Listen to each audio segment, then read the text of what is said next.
வணக்கம் நண்பர்களை, மற்றும் ஒரு கலந்துரையாடலில் உங்களோடு இணைந்து கொள்வதில் மிக்க மகிழ்ச்சி. இன்று சர்வதேச மனித உரிமைகள் தினம். 1948 ஆண்டு Universal declaration of human Rights ஐக்கிய நாடுகள் சபையினால் ஏற்றுக்கொள்ளப்பட்ட ஒரு தினம். அந்த அடிப்படையில் நாங்கள் இன்னைக்கு மனித உரிமைகள் பற்றி மிக தீவிரமாக பேசுகின்ற ஒரு சமூகமாக தமிழ் சமூகம் காணப்படுகிறது. அதாவது 2009 ஆண்டு யுத்தம் நிறைவடைந்தது முதல் மனித உரிமைகள்ல தீவிர காதல் கொண்டவர்களாக நாங்கள் இருக்கின்றோம். அப்ப இந்த தீவிர காதல், மனித உரிமைகள் மீதான இந்த தீவிர காதல் எப்படி உருவானது, இந்த மனித உரிமைகள் நிலைமை, சர்வதேச நிலைமை என்ன என்பது தொடர்பில் தான் இன்றைக்கு உரையாட இருக்கிறோம். அதுக்கு போறதுக்கு முதல்ல சற்று இந்த மனித உரிமைகளின் ஒரு வரலாற்று பார்வையை முன்ன வச்சுக் கொள்வது நல்லவன் நினைக்கிறேன். வரலாற்றுக்கு முந்தின காலம் தொடக்கம் நீதியும் உரிமைகளும் பற்றின ஒரு பின்னணி ஒன்று இருந்தது. குறிப்பாக பாபிலோன் நாகரிகத்துல, கிரேக்க ரோமன் நாகரிகங்கள்ல நீதியையும் சமத்துவத்தையும் நிலைநாட்டுவதற்கான நேச்சுரல் இயற்கையான சட்டங்கள் சிலவற்றை நடைமுறைப்படுத்த முயற்சி செய்திருந்தார்கள். ஆனால் அந்த காலகட்டங்கள்ல எல்லா மனிதர்களும் ஒரே மாதிரியாக நடத்தப்பட்டார்களா என்றது போன்ற பல்வேறு கேள்விகளும் இருக்குது. அதுகளுக்குள்ளாலதான் நாங்கள் இந்த மனித உரிமைகளை பார்க்க வேண்டியது. ஆரம்ப வரலாற்றுக்கு முந்தின காலகட்டத்தில் இது சம்பந்தமான பதவிகள் சில இருந்த பொழுதிலும் 1215 மெக்னா கார்ட்டா இங்கிலாந்துல உருவாக்கப்பட்ட அந்த கோப்பு தான் இந்த மனித உரிமைகளின் காண ஒரு அடிப்படையாக உருவாகுது. அதைத் தொடர்ந்து அமெரிக்கன் டிக்ளரேஷன் ஆஃப் இண்டிபெண்டன்ஸ் 1776 அமெரிக்காவுடைய சுதந்திர தினத்தை ஒட்டின அந்த டிக்ளரேஷனும் அந்த மனித உரிமைகளோட பாட்பட்டதாக இதுதான். அந்த அமெரிக்கன் டிக்ளரேஷன் ஆஃப் இண்டிபெண்டன்ஸ் வருகின்ற பொழுது அந்த அமெரிக்காவுடைய சுதந்திரமே அங்கிருந்த பூர்வீக மக்களை அழித்து அதன் மேல் கட்டப்பட்ட ஒரு சுதந்திரம் தான். அதே போல கனடா, ஆஸ்திரேலியா, இந்த ஐரோப்பியர்கள் சென்ற இடமெல்லாம் இவர்கள் நாடுகளை உருவாக்கின பொழுது அங்கிருந்த பூர்வீக மக்கள் ஒட்டுமொத்தமாக படுகொலை செய்துதான் அந்த நாடுகள் உருவாக்கப்பட்டது. இன்றைக்கு அந்த நாடுகள் தான் கூடுதலாக மனித உரிமையை பற்றியும் கதைக்கின்றன. அப்படி பார்க்கின்ற பொழுது அந்த மனித உரிமைகள் பற்றி பேசுகின்ற அந்த தளமே சரியானதா என்ற ஒரு கேள்வி எழுப்பப்படுகின்றது. அதை தொடர்ந்து இந்த French revolution of the rights of the man, French புரட்சி 1789 நடக்குது. அப்ப இதுகளுக்காக தான் இந்த மனித உரிமைகள் பற்றின ஒரு விழிப்புணர்வு உருவாகுது என்று சொல்லலாம். 1880 அடிமைத்துவத்துக்கு எதிராக பல்வேறு கருத்துக்கள் வருகிறது. ஸ்லேவரி அபாலிஷன் ஆக்ட் 1733 கொண்டு வரப்படுகிறது. அதற்கு பின்பாடு அது பிரிட்டானிய பேரரசுக்கு கீழே இந்த ஸ்லேவரி அபாலிஷன் ஆக்ட் கொண்டு வரப்படுது 1733. அதுல ஒரு சிறிய திருத்தத்தோட அமெரிக்காவில 1865 அதுக்கான தீர்மானம் நிறைவேற்றப்படுது. எங்களுக்கு 13வது திருத்தம் பற்றி நாங்கள் எவ்வளவு சிக்கல் பட்டுக் கொண்டிருக்கிறோம். ஆனா அங்க இந்த 13வது திருத்தம் தான் இந்த ஸ்லேவரி அபாலிஷன் ஆக்டை கொண்டு வருது. அதுக்கு பிறகு நாங்கள் பார்த்தோம் என்றால் இதை தொடர்ந்து தான் ஏனைய இந்த பெண்களுக்கான உரிமைகள், தொழிலாளர்களுக்கான உரிமைகள், சிறுபான்மையினருக்கான உரிமைகள் பற்றின அந்த விழிப்புணர்வு வீச்சமடையும். இந்த மனித உரிமைகள் ஒரு நீண்ட கால பயணத்தை கொண்டிருக்க. இந்த நீண்ட கால பயணத்துல ஸ்லேவரி மிக முக்கியமானதாக, அந்த அடிமைத்துவம் மிக முக்கியமானதாக காணப்படுது. குறிப்பாக ஐரோப்பியர்கள் ஒவ்வொரு நாடுகளுக்கும் சென்ற பொழுது அங்கிருந்த மக்களை அடிமைகளாக கொண்டு வந்தது அல்லது அடிமைப்படுத்தி அவர்கள்ட்ட இருந்து வேலை வாங்கினது போன்ற விஷயங்கள் நடக்கும். ஆனால் இதற்கு முதலே பல ஆயிரம் ஆண்டுகளுக்கு முன்னர் அந்த நாடுகள்ல சில கட்டமைப்புகள், மனிதர்களை அடிமைப்படுத்துவதற்கு மேலான கட்டமைப்புகள் இருந்திருக்கு. அதுதான் அந்த சாதியம் என்று சொல்லப்படுற விஷயம். குறிப்பாக தெற்காசியாவில் அந்த கட்டமைப்புகள் இருந்திருக்கு. அதே மாதிரி ஏனைய நாடுகள்லையும் இருந்திருக்கு. ஏனைய பிரதேசங்கள்ல இந்த கட்டமைப்புகள் காலப்போக்கில பலவீனம் அடைஞ்சு தூர்ந்து போற நிலைக்கு ஆனால் தெற்காசியாவில் அது தூர்ந்து போகாமல் மேலும் வலுப்படுத்தப்பட்டு நிலையை நாங்கள் காண்றோம். அமெரிக்கா போன்ற நாடுகள்ல அந்த அடிமைத்துவத்துக்கு எதிரான கருத்துக்கள் 1833 உருவாகி அதை படிப்படியாக அதனை இல்லாமல் ஆக்குவதற்கான முனைப்புகள் முன்னெடுக்கப்பட்டது. அப்ப அதுக்கு பிறகு முதலாவது உலக மகா யுத்தம் 1919 நடக்குது. அதுக்கு பிறகு இவ்வாறான யுத்தங்கள் நிறைய மனித இழப்புகள் ஏற்படுது. அப்ப இவ்வாறான இழப்புகளை எப்படி தடுக்கிறது, எதிர்காலத்தில் எப்படி ஒரு சமாதானமான உலக படைக்கிறது என்பது சம்பந்தமான உரையாடல்கள் இடம்பெறுகிறது. அதுலதான் அந்த லீக் ஆஃப் நேஷன்ஸ் நாடுகள் என்ற ஒரு கூட்டமைப்பு ஒன்று உருவாகிறத பற்றின சிந்தனையும் உருவாகுது. இதைத் தொடர்ந்து அடுத்த சிறிது காலகட்டத்திலேயே 1945 இரண்டாவது உலக மகா யுத்தம் நடைபெறுகிறது. ஹிட்லருடைய படுமோசமான படுகொலைகள் யூதர்களுக்கு எதிராக மேற்கொள்ளப்படுகிறது. இது உலகத்தினுடைய சிந்தனை போக்குல ஒரு பாரிய மாற்றத்தை ஏற்படுது. அப்பதான் அவர்கள் இன்னும் ஒரு யுத்தம், என்னால் அந்த யுத்தத்துல, இரண்டாவது உலக மகா யுத்தத்துல பல மில்லியன் மக்கள் இழக்கப்படுகிறார்கள். உலகமே கிட்டத்தட்ட அது யுத்தத்துக்கு போயிட்டு ஒவ்வொரு அணி சேர்ந்து கொண்டு போயிட்டு. அப்ப இந்த இவ்வாறான இன்னொரு யுத்தம் நடக்கக்கூடாது என்ற அடிப்படையில தான் உலக நாடுகள் எல்லாம் சேர்ந்து ஐக்கிய நாடுகள் சபையை உருவாக்குறார்கள். அந்த ஐக்கிய நாடுகள் சபையில மனிதர்களுடைய உரிமைகள் பற்றிய தீர்மானங்களும் தரவிலக்கணங்களும் கொண்டு வரப்படுது. Universal declaration of human rights என்றது கொண்டு வரப்படுது 1948.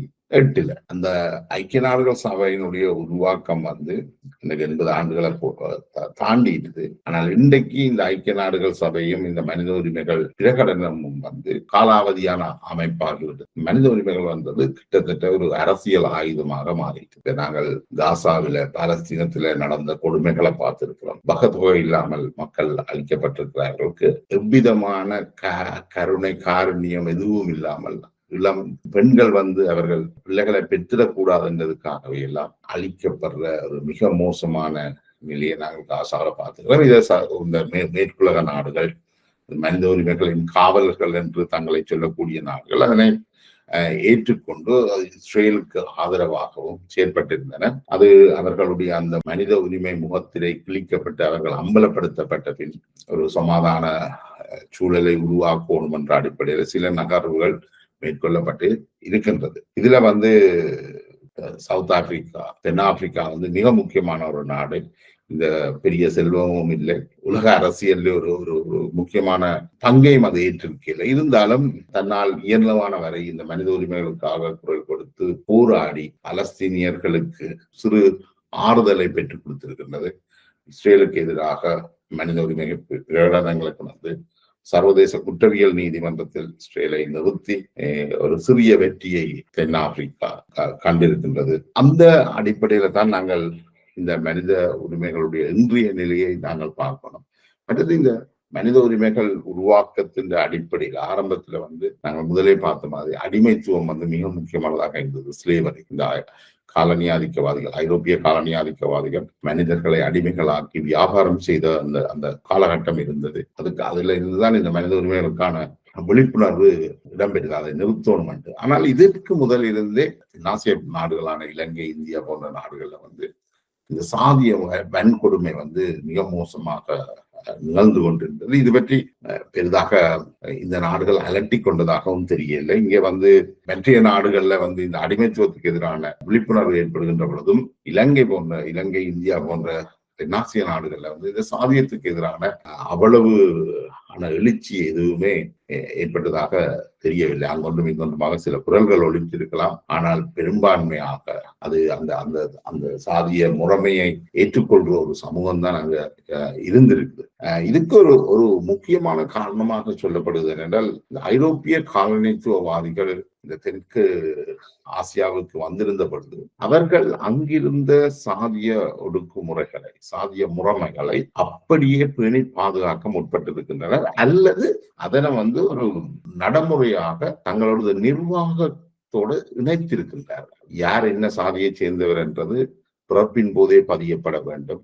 அங்கு ஏற்கனவே இருந்த சாதிய வளமைகளை அவர்கள் சட்ட திட்டங்களுக்கு ஊடாக மேலும் உறுதிப்படுத்தி இருக்கிறார். உண்மையிலேயே பார்த்தோம்னா இந்த இந்தியாவில இந்து மதம் என்று ஒரு சமயம் இல்லை. வெவ்வேறு மக்கள் குழுக்கள் வெவ்வேறு மதங்களை பின்பற்றி இருக்கிறார்கள். தென்னிந்தியாவில சிவபெருமானை வழிபடுற, முருகனை வழிபடுற அந்த முறைகளும், வட இந்தியாவில கிருஷ்ணனை வழிபடுற போன்ற முறைகளும், பல்வேறு மத பிரிவினரும் ஒவ்வொரு கடவுளர்களை வணங்கி வந்திருக்கிறார்கள். ஆனால் ஐரோப்பியர் வருகை, குறிப்பாக பிரித்தானியர் நீண்ட காலமாக அந்த நாடுகளை காலனி ஆதிக்கத்துக்குள்ள வச்சிருந்த காலகட்டத்துல அவர்கள் இது எல்லாத்தையும் இணைத்து, அதாவது இந்த சிந்துவெளியினுடைய ஆற்று பள்ளத்தாக்கில் இருந்த உருவான நாகரிகத்துக்குள்ள வந்த மதங்கள் எல்லாத்தையும் இணைத்து அவர்கள் ஹிந்துயிசம் என்று பெயர் சூட்டுகிறார்கள். அதாவது இந்த இன்றைக்கு நாங்கள் சொல்லுகின்ற இந்த இந்து மதத்தினுடைய இந்த பெயரை வழங்கினதும் ஆங்கிலேயர் தான். அப்ப அதைத்தான் நாங்கள் இன்னைக்கு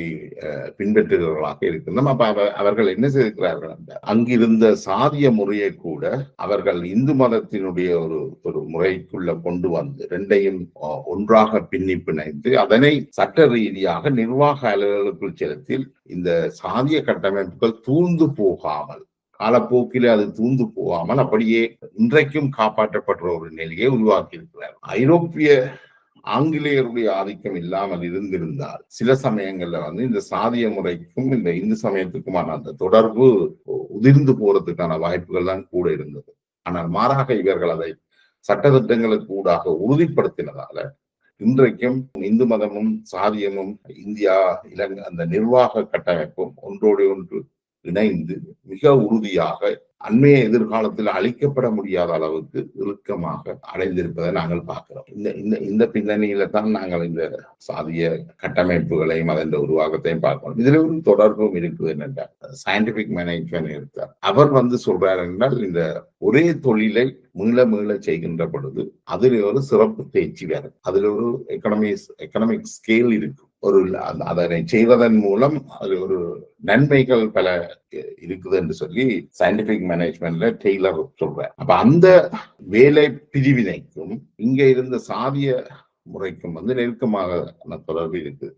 அந்த சயின்டிபிக் மேனேஜ்மெண்ட்ல சொல்லப்படுற வேலை பிரிவினை என்றது ஒரு தொழில், ஒரு வேலை எடுத்தால் அந்த வேலையை நீங்கள் தொடர்ச்சியாக செய்து வருகின்ற பொழுது உங்களுக்கு அதில் ஒரு சிறப்பு தேர்ச்சி வரும். அதே போல இங்க இந்த சாதிய முறையிலையும் ஒரே தொழில தொடர்ச்சியாக செய்யறது மட்டுமில்லை, பரம்பரையாகவே செய்யற ஒரு பழக்கம் ஒன்று இருந்திருக்கு. அது திட்டமிட்டும் வந்திருக்கலாம். சில வேளை அன்றைய காலகட்டத்துல இப்ப தாய் பெற்ற தந்தை செய்த வேலையை மகன் செய்கிறது வழக்கமாக இருந்திருக்கு. ஆனா அதை பிற்காலத்துல தந்தை செய்த வேலையை தான் மகனும் செய்ய வேண்டும் என்று சட்டம் போட்டு சொல்லுகின்ற பொழுது அது மேலும் வலுப்படுத்தப்பட்டு விட்டது. அதுதான் அந்த ஆங்கிலேயருடைய காலத்துல நடந்தது.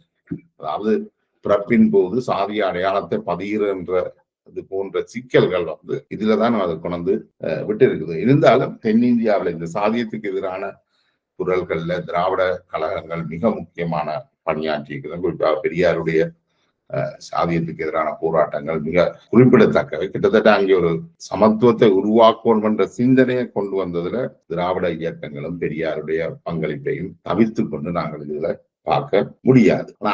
அதே போல அம்பேத்கரும் இந்த இந்தியாவுடைய அரசியல் அமைப்பை எழுதிய அம்பேத்கர் சாதியத்துக்கு எதிராக மிக கடுமையான போராட்டங்கள் நடத்தினார்.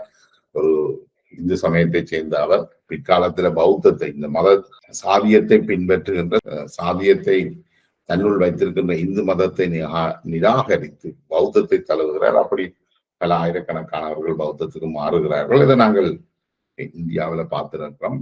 அதை அது என்ற எதிரொலி இலங்கையிலையும் இருந்திருக்கு. இலங்கையில 1960களில் சாதிய போராட்டங்கள் நடக்கின்ற பொழுது, குறிப்பாக சங்கானை நிச்சாமத்துல நடந்த சாதிய போராட்டத்தின் போது தமிழரசு கட்சியினர் அது ஒரு சங்கானை ஒரு சங்காயாக மாறுகிறது, பீக்கிங்காக மாறுகிறது என்று பாராளுமன்றத்தில் சாதியமான்கள் குரல் எழுப்பி இருந்தார்கள். ஆனால் அதுக்கு எதிராக இந்த சாதியா ஒடுக்கப்பட்ட மக்களுக்கு உதவி செய்வதற்காக தென்பகுதியில இருந்த இடதுசாரிகள் அங்கு சங்கானைக்கு வந்திருக்கின்றார்கள். அங்க பௌத்த துறவிகளும் அந்த பாதிக்கப்பட்ட மக்களுக்கு உதவி செய்திருக்கிறார்கள். அவர்கள் இவர்கள் அங்கு ஒரு கிராமத்துல கரவட்டியில கன்பொல்ல என்ற ஒரு கிராமத்தையும் உருவாக்கி அங்கு ஒரு பௌத்த விகாரையும் பள்ளியும் உருவாக்கி இருந்தது குறிப்பிடத்தக்கது. ஆனா வடக்குல இந்த மக்களுக்கான ஆதரவை முக்கிய அரசியல் கட்சிகள் எதுவுமே வழங்க அல்லது ஆதரிக்கின்றன. இந்த பின்னணியை நாங்கள் பார்த்துக்கொண்டு 1948 அதாவது universal declaration of human rights 1948 பிரகடனப்படுத்தப்படுகிறது. அதுக்கு பிறகு இந்தியா 1947 அதுக்கு முதல் இந்தியா சுதந்திரம் அடைகிறது 47. அதுக்கு பிறகு இலங்கை 1948 பிப்ரவரி 4 சுதந்திரம் அடையுது. இந்த சுதந்திரம் அடைந்த சிறிது காலத்துக்குள்ளேயே இந்தியா சாதிய முறையை தடுக்கின்ற சட்டமூலத்தை கொண்டிருக்குது. 1950 சாதியம் தடை செய்யப்படுகிறது. ஆனா இருந்தாலும் அது பேரளவில் அது சட்டமாக இருக்கக்கூடிய நடைமுறையில இன்றைக்கும் ஆணவ கொலைகள் இடம்பெறுவதை நாங்கள் பார்க்கிறோம். நம்ம இதே போல இலங்கையில 1957 social disability prevention act SWRD பண்டாநாயக்காவால் கொண்டு வரப்படுது. இலங்கையில இந்த சாதியத்தை எதிர்க்கின்ற இந்த சட்டமூலத்தை கொண்டு வந்தது SWRD பண்டாநாயக்கா 1957. அதுக்கு முதல் 1956 தனி சிங்கள சட்டம், அதாவது ஒபிஷியல் லாங்குவேஜ் ஆக்ட் கொண்டு வரப்பட்டப்போ ஆங்கிலம் அல்லாது சிங்கள மொழியில தான் அரச கட்டமைப்பு, அதாவது 70% மக்கள் பேசுகின்ற மொழி சிங்கள மொழியில தான் அரசு அலுவல்கள் நடைபெறும் என்ற சட்டம் கொண்டு வரப்பட்ட பொழுது அதை தமிழ் தேசிய கட்சிகள் மிக கடுமையாக எதிர்த்தன. குறிப்பாக தமிழரசு கட்சி அதனை கடுமையாக எதிர்த்திருந்தது. அதுக்கு எதிரான சத்தியாகிரக போராட்டங்களை முன்னெடுத்திருந்தது. உண்மையிலேயே அன்றைக்கு தமிழரசு கட்சியினுடைய தலைவராக இருந்த JV செல்வநாயகம் தமிழ் தெரியாதவர்கள். அவர்களுக்கு இருந்த பிரச்சனை, இந்த தமிழ் தலைமைகளுக்கு இருந்த மிகப்பெரிய பிரச்சனை இலங்கையில யாருமே பேசாத மொழி ஆங்கில மொழி. அந்த மொழியில இருந்த நிர்வாக மொழியாக இருந்த ஆங்கிலத்தை நிராகரித்து 70% மக்கள் பேசுகின்ற சிங்கள மொழியை நிர்வாக மொழியாக கொண்டு வந்ததற்காக மிகப்பெரிய போராட்டங்களை தமிழரசு கட்சி மேற்கொண்டது. ஆனா அதே காலகட்டத்தில் அங்க காலங்காலமாக ஒடுக்கப்படுற மக்கள் தொடர்பில் தமிழரசு கட்சியோ இணைய கட்சிகளோ இந்த தமிழ் காங்கிரஸோ எந்த கரிசனையும் கொண்டிருக்கல. அவருக்கு அது எந்த ஆர்வத்தையும் ஏற்படுத்தல. அங்க ஒரு சாதிய முரண்பாடு இருக்குது. அங்க உள்ள கோயில்களுக்குள்ள அனுமதிக்கப்படையில தமிழ் மக்கள்ல ஒரு பிரிவினர், ஆலயங்களுக்குள்ள அனுமதிக்கப்படையில தமிழ் மக்கள்ல ஒரு பிரிவினர் ஏனைய இடங்கள்ல போய் தண்ணி அழுவதற்கோ அனுமதி வழங்கப்படையில அவர்கள் இரண்டாம் தர பிரஜைகளாக அடிமைகளாகவே தொடர்ந்து நடத்தப்படுகின்றனர். அப்ப இலங்கை சுதந்திரம் அடைந்த பிறகும் இந்த சாதிய ரீதியாக ஒடுக்கப்பட்ட மக்கள் இரண்டாம் தர பிரஜைகளாக தமிழ் மக்களாலேயே நடத்தப்பட்டிருக்கிறார்கள். இது சம்பந்தமாக எந்த கேள்வியும் எழுப்பப்படையில்லை. மனித உரிமைகளை பற்றியும் கதைக்கப்படையில்லை. அடிமைத்துவத்துக்கு எதிரான விஷயங்கள் கிட்டத்தட்ட 1833 ஆரம்பிக்கப்பட்ட இலங்கையில ஆங்கிலேயர் வந்த பிறகு ஆங்கில பாடசாலைகள், மெஷினரிகள் பாடசாலைகளை உருவாக்குகின்றன. அந்த பாடசாலைகள்ல அனைத்து மாணவர்கள், ஆண்கள், பெண்கள், ஒடுக்கப்பட்ட சமூகங்களை சேர்ந்தவர்கள் எல்லோரும் கல்வி கற்க அனுமதிக்கப்பட்டு அவர்கள் 100 வருஷத்தை கொண்டாடுகிறார். அந்த பாடசாலைகள் 100 ஆண்டுகளை கொண்டாடுகின்ற பொழுதுதான் யாழ்ப்பாணம் இந்து கல்லூரியை உருவாக்கப்படும். ஆனால் யாழ்ப்பாணம் இந்து கல்லூரியை ஆறுமுகனாளர் உருவாக்குகின்ற பொழுது அங்கு பெண்களுக்கோ அல்லது ஒடுக்கப்பட்ட சமூகங்களுக்கோ அங்க கல்வி கற்கிற உரிமை வழங்கப்பட்டன. தொடர்ச்சியாக இந்த உரிமைகள் மறுக்கப்பட்டு வந்தது. இன்றைக்கும் அவர்கள் ஆலயங்களுக்குள்ள அனுமதிக்கப்பட்டேன். ஒரு அகமன முறை, அதாவது வேறொரு இனத்தவரோட மனம் செய்யாமல் தன்னுடைய இனத்துக்குள்ளேயே மனம் செய்கின்றது போன்ற ஒரு அகமன முறை இந்த சாதிய சமூகங்களுக்குள்ள இன்றைக்கும் கடைபிடிக்கப்பட்டு வருகின்றது. அப்ப அங்க சோசியல் மொபிலைசேஷன் நடக்கல. இயக்கம், சமூக நகர்வுகள் அவ்வளவு பெரிதாக நடக்கல. ஆனால் இது ஒரு மனித உரிமைக்கு எதிரான செயல் என்ற உணர்வு அப்போ கூட ஒருத்தருக்கும் வரையில்லை. தமிழ் நிர்வாக மொழியாக ஆங்கிலம் இருந்த நிலை மாறி சிங்களம் நிர்வாக மொழியாக 70% மக்கள் பேசுகின்ற சிங்களம் நிர்வாக மொழியாக ஆன போது உணர்ச்சி வசப்பட்டு தமிழ் தேசியத்தை முன்வைச்சவர்கள், அது ஒரு தனி சிங்கள சட்டம் என்று சொன்னவர்கள் ஆண்டாண்டு காலமாக சாதி ரீதியாக ஒடுக்கப்படுகின்ற பொழுது அதை கண்டுகொள்ள. ஆனால் இலங்கை அரசு 1957 சோசியல் டிசேபிலிட்டி பிரிவென்ஷன் ஆக்ட கொண்டு வருது. அந்த ஆக்ட அது கொண்டு வருதுன்னா தங்களுக்கு மீது ஒடுக்குமுறை நடக்குது என்று சொல்லுகின்ற தமிழரசு கட்சியோ தமிழ் காங்கிரஸோ அதை சொல்றது இலங்கை அரசு. அந்த சாதிய எதிரான அந்த சட்ட மூலத்தை இலங்கை அரசு தான் கொண்டு வருது. அப்ப இதே போல பார்த்தோம்னா இதுக்கு முதல் கொஞ்சம் முன்னுக்கு நாங்கள் போய் பார்த்தோம்னு சொன்னா இலங்கை சுதந்திரம் அடையிறதுக்கு டச்சுக்காரர் வந்த பொழுது அவர்கள் 1707 தேச வளமை சட்டத்தை கொண்டு வராங்க. அந்த தேச வளமை சட்டம் என்ன சொல்லுதுன்னா, அது ஏற்கனவே குறிப்பிட்டது போல அங்கு ஏற்கனவே இருந்த சாதிய நடைமுறைகளை அதை சட்ட ரீதியாக உறுதிப்படுத்துது. அதாவது அந்த கொள்கைகளை அப்படியே பின்பற்ற முயற்சிக்கின்றார்கள். அது எழுத்து வடிவம் கொடுக்கின்றார்கள். அங்கிருந்த வெள்ளாளிய சமூகத்துக்கான அந்த நடைமுறைகளை அவர்கள் அப்படியே உள்வாங்குறார்கள். அப்ப என்ன நடக்குது என்றால் அது ஒடுக்கப்பட்ட சமூகங்களுக்கு பாரிய பாதிப்பை ஏற்படுத்துது. அது காலங்காலமாக அந்த சட்ட மூலங்கள் கடத்தப்பட்டு வருகின்றது. இப்ப இதுக்கு எதிராக எல்லாம் யாரும் குரல் கொடுக்கவும் இல்லை, அதை பற்றி பெரிதாக அலட்டிக்கொள்ளவும் இல்லை. நிலைமை இப்படியே தொடர்கின்ற பொழுது இலங்கையில டோனமூர் திருத்தத்தின் பொழுது அனைவருக்கும் வாக்குரிமை அளிக்கப்படுது. கல்வி கற்ற வசதியான ஆண்களுக்கு மட்டும் வாக்குரிமை என்ற நிலைமை போய் தினமூர் திருத்த சட்டமூலத்தின் மூலம் அனைவருக்கும் வாக்குரிமை வழங்கப்படுது. அதில் ஒடுக்கப்பட்ட சமூகங்களுக்கும் பெண்களுக்கும் வாக்குரிமை வழங்கப்படுது. அதுக்கு எதிராக இந்த வெள்ளாளிய தலைமைகள் கடுமையாக குரல் எழுப்பி இருந்தார். அப்ப இங்க நீண்ட காலமாகவே நாங்கள் மனித உரிமைகளை நிராகரிக்கின்ற ஒரு புறக்கணிக்கின்ற சமூகமாகத்தான் செயல்பட்டிருக்கிறோம். அதுக்காக குரல் கொடுப்பவர்களாக நாங்க மாறினோம். இந்த நிலையில இலங்கை அரசுடைய செயற்பாடுகள் இந்த ஒடுக்குமுறை, இந்த சாதிய ரீதியான ஒடுக்குமுறையை களைந்து ஒரு சமத்துவத்தை உருவாக்குறதுக்கான ஒரு சட்ட வரைவுகளை அது கொண்டு வந்திருக்கு. அதுல குறிப்பாக இந்த சோசியல் டிசேபிலிட்டி பிரிவென்ஷன் ஆக்ட் 1956 குறிப்பிடத்தக்க முதல்ல அவர்கள் 1956 அரசகரம மொழியாக சிங்களம் இருந்த நிலை மாறி ஒரு சில ஆண்டுகள்லயே தமிழும் அரசு கரும மொழியாகிட்டு. அதுக்கு பிறகு தமிழ் மொழிக்கான செல்வாக்கு நிறைய அதிகரிக்குது. அந்த காலகட்டத்துல தான் 70களில் பார்த்தோம்னு சொன்னால் தமிழ் கலை இலக்கியங்களுடைய வளர்ச்சி அபரிதமாக இருந்தது. தமிழ் படங்கள் கூட தயாரிக்கப்பட்டது 70களில் ஸ்ரீலங்கா சுதந்திர கட்சியினுடைய ஆட்சி காலத்தில். அவர்கள் இந்தியாவில இருந்து இறக்குமதி செய்கின்ற இந்தியாவில இருந்து பொதுவாக இறக்குமதிகளை கட்டுப்படுத்தி உள்ளூர் உற்பத்திகளை ஊக்குவித்த அதே காலத்துல இந்த கலை கலாச்சார விஷயங்கள்லையும் உள்ளூர் செயற்பாடுகளுக்கு கூடுதலான அங்கீகாரம் வழங்கப்பட்டு அந்த காலகட்டத்தில்தான் தமிழ் படங்கள் கூட இலங்கையில தயாரிக்கப்பட்டிருந்தது. இது எல்லாமே எங்க சாத்தியமாகுதுன்னு சொன்னா இலங்கை அரசனுடைய பொது கொள்கை கூடாகத்தான் அது சாத்தியப்பட்டிருக்கு. அதே போல படித்த வாலிபர் திட்டத்துக்கு கூடாக யாழ்ப்பாணத்திலிருந்து பெருவாரியான மக்கள் இளைஞர்கள் வன்னிக்கு கொண்டு வரப்படுகிறார்கள். அப்ப வன்னி ஒரு கைவிடப்பட்ட ஒரு பிரதேசமாகத்தான், மக்கள் சனத்தொகை அடர்த்தி மிக குறைந்த பிரதேசமாக இருந்த நிலைமையில யாழ்ப்பாணத்திலிருந்து மக்கள் அங்கு சென்று படித்த வாலிபர் திட்டத்தில் குடியமர்த்தப்படுகிறார்கள். அதனை ஊக்கப்படுத்தினது அன்றைய அரசு தான்.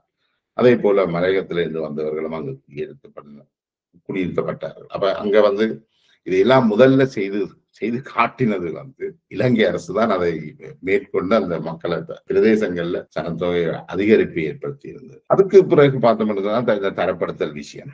அதுக்கு முதலே அங்க அனைவருக்கும் இலவச கல்வி வந்துடுது. என்ன அதுக்கு முதல் வெள்ளாளிய சமூகங்கள் அங்குள்ள ஒடுக்கப்பட்ட மக்களை கல்வி கேட்க அனுமதிக்கல. அது ஒரு வரலாற்று தவறு உண்டு. அவர்கள் தொடர்ச்சியாக செய்து அதனை மூடி மறைத்து இன்றைக்கும் மூடி மறைக்கிறத நாங்கள் பார்க்கிறோம். ஆனா இது எல்லாத்தையும் உடைச்சு இலங்கையில இலவச கல்வி அறிமுகப்படுத்த அதுக்கு இடதுசாரிகளும் அன்றைய ஆட்சியாளர்களும் ஒரு காரணமாக இருந்திருக்கிறார்கள். அந்த இலவச கல்வி கொண்டு வந்த வழியா அனைத்து சமூகங்களும் மேலோங்கி வளர்றதுக்கான ஒரு வாய்ப்பை ஏற்படுத்தி அதைத் தொடர்ந்துதான் பிறகு 70கள் இந்த பிற்பகுதியில தரப்படுத்தல் என்று கொண்டு வருது. ஆரம்பத்தில் அது ஒரு இன ரீதியான தரப்படுத்தலாகத்தான் இருந்தது என்றால் 70% சிங்கள மக்கள் இருந்த பொழுதும் அரசாங்க நிர்வாகத்துல பெரும்பாலும் அது தமிழ் மக்கள், தமிழ் உத்தியோகத்தர்கள் தான் இருந்தார்கள். அப்ப அந்த நிலைமையில மாற்றி அமைக்கிறதுக்காக சிங்கள மொழிவாரியான தரப்படுத்தல் ஒன்று அறிமுகம். ஆனால் அந்த மொழிவாரியான தரப்படுத்தல் அறிமுகப்படுத்தப்பட்ட ஒரு சில ஆண்டுகள்லயே அது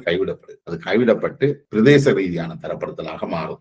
இப்ப இந்த பிரதேச ரீதியான தரப்படுத்தல் உண்மையிலேயே இலங்கையில் உள்ள அனைத்து மக்களுக்கும், இலங்கையில இருந்த ஒடுக்கப்பட்ட சமூகங்களுக்கும், தமிழ் பகுதிகளில் இருந்து ஒடுக்கப்பட்ட சமூகங்களுக்கும் ஒரு வரப்பிரசாதமாக அமைந்து அவர்கள் தாங்களும் வெவ்வேறு மாவட்டங்கள்ல இருந்து பல்கலைக்கழகம் போறதுக்கான ஒரு வாய்ப்பு கிடைக்கும். அந்த வாய்ப்புலதான் இன்னைக்கு மலையகமும் இவ்வளவு தூரம் வளர்றதுக்கு முக்கியமான காரணமாக இருக்குது. அதே மாதிரி கிளிநொச்சி, வவுனியா, மன்னார், முல்லைத்தீவு, மட்டக்களப்பு, திருவண்ணாமலை போன்ற மாவட்டங்கள், யாழ் மாவட்டம் தான் இந்த ஏனைய மாவட்டங்கள்ல இருந்து மாணவர்கள் பல்கலைக்கழகம் போய் வெற்றி பெறுவதற்கான வாய்ப்புகளை அது உருவாக்கி கொடுத்து. அப்ப இங்க மனித உரிமைகள் என்று பேசுகின்ற பொழுது தமிழ் மக்களுடைய மனித உரிமைகள் இந்த மனித உரிமைகளை இவ்வளவு காலம் அனுபவித்தவர்கள் யாருக்கு இந்த மனித உரிமைகள் மறக்கப்படுது? உண்மையிலேயே மனித உரிமைகள் மறக்கப்பட்டவர்களுக்காக தமிழர்கள் குரல் கொடுத்திருக்கிறார்களா என்ற கேள்விகள் எல்லாம் எழுது. அதுக்கு பிறகு பார்த்தோம்னா இந்த சாதிய ஒடுக்குமுறைக்கு எதிரான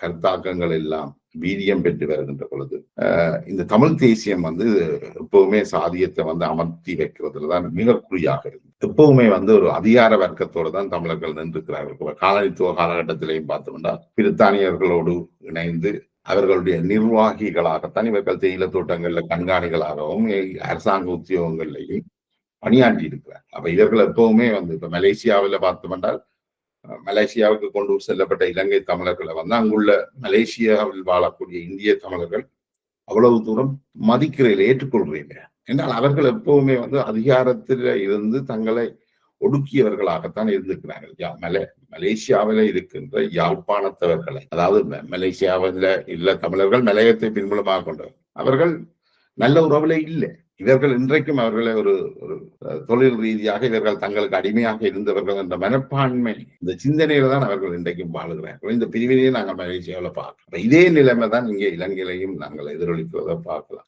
தமிழர்கள் இருந்த இந்த ஏகபோகத்துவம் வந்து இல்லாமல் போகும். பிரித்தானியர்கள் இலங்கைக்கு சுதந்திரம் அடைந்து போகும் பொழுது அது இல்லாமல் போகுது. அதுக்கு முதலும் பார்த்தோம்னு சொன்னால் அங்க தமிழ் தரப்பை சேர்ந்த செர்பொன் ராமநாதனாக இருக்கலாம், அல்லது செர்பொன் அருணாச்சலமாக இருக்கலாம். இவர்கள் எல்லாருமே ஒரு சாதியமான்களாகவும் தான் இருந்திருக்கிறார்கள். இவர்களோட ஒடுக்குமுறைக்கு எதிராக ஒன்றும் யாருக்கும் குரல் எழுப்பே இல்லை. இப்ப இலங்கையில வந்து முஸ்லிம்கள் ஒடுக்கப்பட்ட 1915 முஸ்லிம்கள் ஒடுக்கப்பட்ட பொழுது முஸ்லிம்களுக்கு எதிராக சிங்கள தலைமைகளுக்கு ஆதரவாக இவர்கள் இங்க போயிருந்தார்கள். இங்க பிரித்தானியா ஆட்சியாளர்கள்ட்ட உரிமை கேட்டு போயிருந்தார்கள். அதுக்கு பிறகு அவர் திரும்பி வந்தபோது சிங்கள தலைவர்கள் இவர்களை கொண்டாடினார். அதுக்கு பிறகு இந்த தேர்தல் காலகட்டங்களிலையும் வந்து ஒடுக்கப்பட்ட சமூகத்தை சேர்ந்தவர்கள் தேர்தலில் போட்டியிட்டார். அவர்களை தோற்கடிப்பதற்காக சிங்கள பெரும்பான்மை சமூகத்தினுடைய முதலாளித்துவ தலைவர்களோடு சேர்ந்து இந்த ஒடுக்கப்பட்ட சமூகங்களை நின்றவர்களை தோற்கடித்திருக்கிறார்கள். அப்ப இவர்கள் எப்பவுமே வந்து ஆளும் குழுமத்தோட கூட்டு சேர்ந்து ஒடுக்கப்படுபவர்களுக்கு எதிராகத்தான் செயற்பட்டு வந்திருக்கிறார்கள். இதுதான் வரலாறு. அப்ப இவர்கள் இன்றைக்குமே இந்த தமிழ் தேசியவாதிகள் என்று சொல்றார்கள் எப்பவுமே ஒடுக்குமுறையாளர்களாகத்தான் செயற்பட்டிருக்கிறார்கள். இது காலனி ஆதிக்க காலத்திலிருந்து தொடருது, இன்றைக்கும் தொடருது. அப்ப இன்றைக்கும் இவர்கள் சாதிய ரீதியான ஒடுக்குமுறைகளை தொடர்ற அவலத்தை பார்க்கிறோம். விடுதலை போராட்ட இயக்கங்கள் அப்ப இந்த தமிழ் தேசியம் என்ன செய்தென்றால் இந்த சாதிய ரீதியான இந்த முரண்பாடுகளை 2ஆம் பட்சத்துக்கு தள்ளுற வகையில வந்து இன முரண்பாட்டை முன்னுக்கு வைக்கணும். அப்ப இன முரண்பாட்டை முன்னுக்கு எடுத்தா சாதியம் பின்தள்ளப்படும். காலங்காலமாக நூற்றாண்டு காலமாக தொடர்ந்து அடிமைப்படுத்தப்பட்டு வந்த சமூகத்தை தொடர்ச்சியாக அடிமைப்படுத்தி வைக்கலாம் என்ற அடிப்படையில தமிழ் தேசியவாதம் வந்து முன்னிலைக்கு தள்ளப்படுது. அது வந்து திட்டமிட்டே தள்ளப்படுறது போலதான் அதை நாங்கள் பார்க்க வேண்டியிருக்கு. இப்ப தேசியவாதம் தமிழ் தேசியவாதம் தள்ளப்படைக்குள்ள இலங்கையில வந்து இருக்கின்ற பிரதான முரண்பாடு தமிழர்களுக்கும் சிங்களர்களுக்கான முரண்பாடாக தமிழ் தேசியவாதிகளால முன்தள்ளப்படுது. விடுதலை போராட்டம் அதுக்காக ஆயுதம் ஏந்தி போராடுறதுக்கும் இளைஞர்கள் தூண்டப்படுகிறார்கள். சில இளைஞர்கள் தூண்டப்படுறாங்க. இந்த ஆயுத போராட்டத்தை ஆரம்பித்த அத்தனை இயக்கங்களுமே இந்த தமிழரசு கட்சி உடைய பள்ளிக்கூடத்துல படிச்சு வந்தவர்கள், இந்த தமிழரசு கட்சி தலைவர்களிடம் அரசியல் கற்று வந்தவர்கள். அவர்கள்ட்ட இருந்த அதே சாதிய மனோநிலை பெரும்பாலும் இந்த தலைவர்கள்ட்டையும் இந்த விடுதலை அமைப்புகளின் தலைவர்கள்ட்டையும் இருந்திருக்கு. அந்த தலைவர்கள்ட்ட இருந்த தமிழரசு கட்சி தலைவர்கள்ட்ட இருந்த அதே பிற்போக்குத்தனம் இந்த விடுதலை போராட்ட இயக்கங்கள்ட்ட தலைவர்கள்ட்டையும் இருந்திருக்கு. அப்ப அங்க வந்து அவர்கள்ட்ட ஒடுக்குமுறைக்கான உணர்வுகள் இருந்த, அதாவது தமிழர்களுக்கு விடுதலை பெற்றுக் கொடுக்க வேண்டும், தமிழர்களுக்கு சமத்துவம் பெற வேண்டும் என்றதிலும் பார்க்க தங்களுடைய கட்சிகள் தாங்கள் பிரதிநிதித்துவப்படுத்துகிற இயக்கங்களை வந்து முன்னுக்கு தள்ளுறதும் தாங்கள் அதிகாரத்தை வச்சிருக்கணும் என்ற எண்ணப்பாடும் தான் கூடுதலாக வெளிப்படுது. அது இந்த வெளிப்பாடுகள் தான் இந்த இயக்கம் முதலாகவும் நடந்தது. அதுல பல நூற்றுக்கணக்கானவர்கள் படுகொலை செய்யப்படுகிறார்கள், உயிரோடு எரிக்கப்படுகிறார்கள். இதையெல்லாம் சோடா போத்துல உடைச்சு கொண்டாடின ஒரு சிறு குழுவும் அதுக்குள்ள இருக்குது. அப்ப அப்ப எல்லாம் இங்க மனித உரிமைகள் பற்றி யாரும் பெருசாக பேசினதாக தெரியல. அந்த அப்படி மனித உரிமைகள் பற்றி பேசினவர்களும் பலர் படுகொலை செய்யப்பட்டார்கள். இதையெல்லாம் மௌனிகளாக கடந்து தான் இந்த தமிழ் சமூகம் வந்திருக்கு. இந்த போக்குல பார்க்கக்குள்ள நாங்கள் மிக முக்கியமாக கவனிக்கணும் என்றால் இந்த அடிமைத்துவத்துக்கும் இந்த சாதியத்துக்கும் மிக நெருக்கமான தொடர்பு. அது ரெண்டும் ஒன்றில்லை என்று சொன்னாலும் சாதியமும் அடிமைத்துவமும் பல்வேறு விஷயங்கள். இது வந்து பரம்பரையாக கடத்தப்படுது.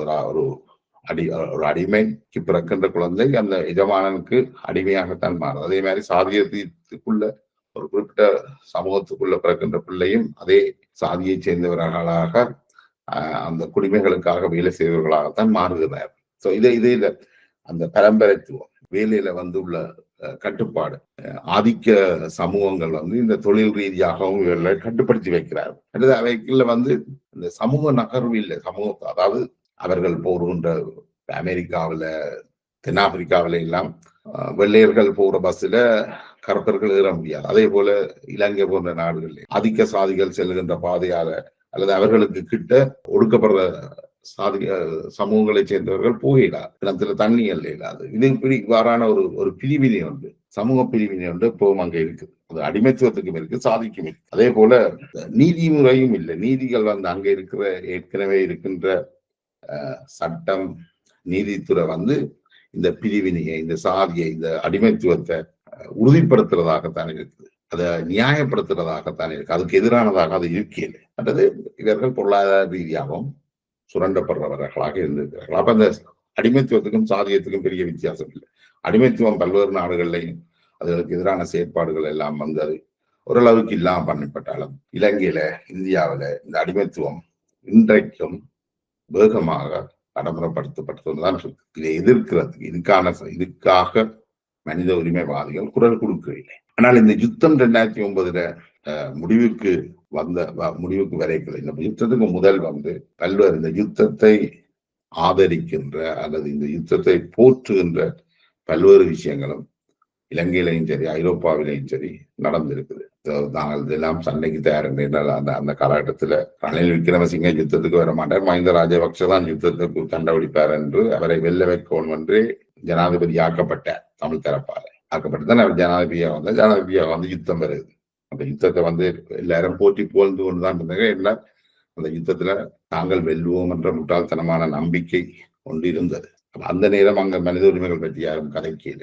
யுத்தம் நடந்து கொண்டிருக்கின்ற பொழுது யுத்தத்தை அதை நிறுத்தாமல் விட்டது என்ற தவறு அது வந்து பல்வேறு மனித பேரழிவிற்கு இட்டு சென்றது. ஆனால் அந்த பேரழிவு நடக்கின்ற பொழுது 2009, 2008, 2009 காலகட்டங்களிலேயே நான் மிக தீவிரமாக எழுதி வந்த விஷயம். இன்றைக்கு நாங்கள் யுத்தத்தை ஆதரிக்கிறோம், நாளைக்கு என்ன செய்வோம் என்றால் இவ்வளவு பேர் இறந்து விட்டார்களே, அதுக்காக மனித உரிமைகள் வேண்டும் என்று நாங்கள் குரல் எழுப்ப போறோம். அதுல எந்த பிரயோசனமும் இல்லை.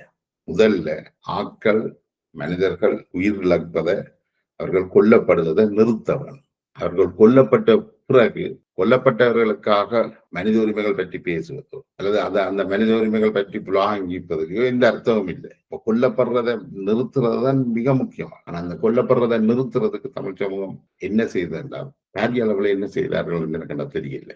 அப்படி எதுவும் செய்ததுக்கான ஆதாரங்களும் கிடையாது. அந்த யுத்தம் போற்றப்பட்டது, கொண்டாடப்பட்டது மிக தவறு. அதுதான் இது இந்த நிலைமைக்கு.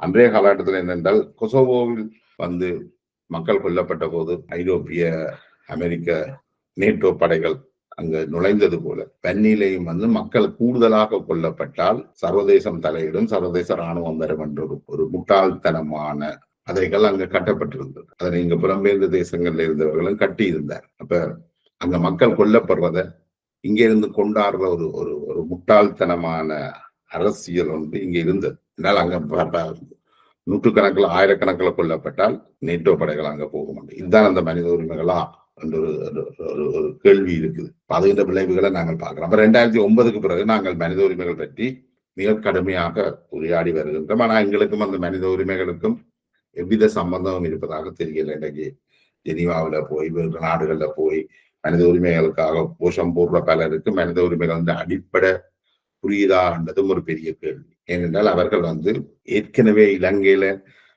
அன்றும் சரி, இன்றும் சரி, இப்பொழுதும் நடந்து கொண்டிருக்கின்ற மனித உரிமைகள் முதல் பற்றி அவர்களுக்கு எவ்வித தெளிவும் இருப்பதாக தெரியல. அவர்கள் மனித உரிமைக்கு குரல் கொடுப்பவர்கள் மனித உரிமைவாதிகளாகவே இல்லை. ஹிட்லரை கொண்டாடுகின்ற சட்டத்தரணிகள் எப்படி மனித உரிமைகள்வாதிகளாக மாற முடியும்?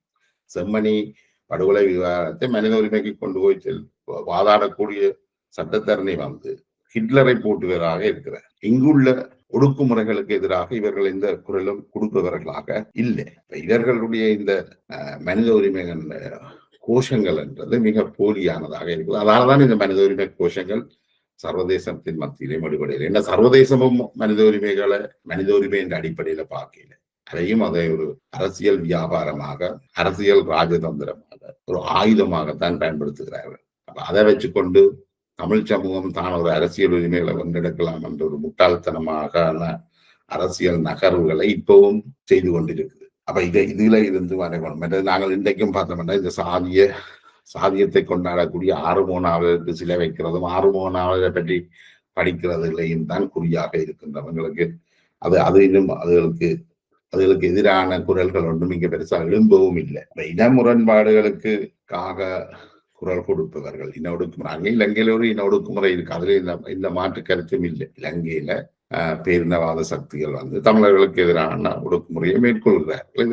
இதுக்கான ஒரு தீர்வு தேவை. ஆனா இதுக்கு எதிராக குரல் கொடுப்பவர்களுக்கு மனித உரிமைகள் பற்றின எந்த தெளிவும் இல்லை. அவர்கள் சிங்களவர்களாக ஒடுக்கப்படுறது அல்லது சிங்களவருக்கு எதிரான விஷயங்களுக்கு மட்டும்தான் மனித உரிமைகளை பாவிக்க முயல்கிறார்களை ஒழிய அவர்கள் சகல ஒடுக்குமுறைகளுக்கு எதிராகவும் இந்த மனித உரிமைகளை பயன்படுத்தி ஆனவடியால் நாங்கள் இந்த நீண்ட உரையாடலை இந்த மனித உரிமைகள் பற்றின மிக தெளிவான பார்வை தமிழ் மக்களுக்குள்ள வரணும். இது ஒரு விழிப்புணர்வு வரும். அந்த விழிப்புணர்வு எப்படி இருக்கணும்னா சகல ஒடுக்குமுறைகளுக்கு எதிராகவும் தமிழ் மக்கள் குரல் எழுப்போம். தமிழ் மக்கள் ஒரு செலக்டிவாக ஒரு சில தங்களுக்கு விருப்பமான ஒடுக்குமுறைகளுக்காக அல்லது தங்களுக்கு பிடிக்காதவர்களுக்கு எதிராக மட்டும் மனித உரிமைகளை பாவிக்கலாம் என்ற எண்ணப்போக்கில் இருந்து கொண்டு தமிழ் மக்களுடைய உரிமைகளை வென்றெடுக்கலாம். மற்ற ஒரு சமூகம் இன்னொரு சமூகத்தை ஒடுக்கி கொண்டு நாங்கள் எங்களுடைய மனித உரிமைகளை வென்றெடுக்க இயலாது என்றதை தமிழ் மக்கள் உணர்வு பூர்வமாக விளங்கிக் கொள்ள வேண்டும் என்ற அந்த புள்ளியோட நினைக்கிற இந்த நீண்ட உரையாடலை முடிக்கலாம். நன்றி.